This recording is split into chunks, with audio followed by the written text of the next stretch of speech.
100 টাকা চাঁদা দিতে না করায় আমার ব্যবসা শেষ করে দিল। হয় বা একবার আমার পুঁজি শেষ করে দিল। আমি এখন কি করে চলবো? পুলিশ প্লাজার পাশ দিয়ে হাঁটছিলাম, হঠাৎ একটা বিকট শব্দ।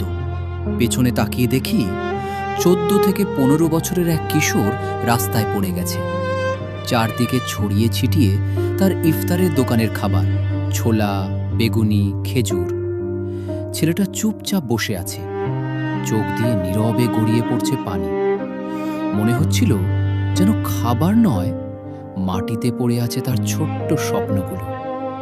ঠিক তখনই পাশে দাঁড়িয়ে থাকা কোট প্যান্ট পরা এক ভদ্রলোক বলল, এই, একটা ঝাড়ু এনে জায়গাটা পরিষ্কার কর। কথাটা শুনে বুকটা কেঁপে উঠল। আমি ছেলেটাকে তুলে দাঁড় করালাম, বললাম, নষ্ট খাবারগুলো ডাস্টবিনে ফেলে দাও। তারপর জিজ্ঞেস করলাম, কত টাকার ক্ষতি হয়েছে? আমি পুঁজি শেষ করে দিল, আমি আর ছেলেটা কে নিচু করে গলায় চলবো?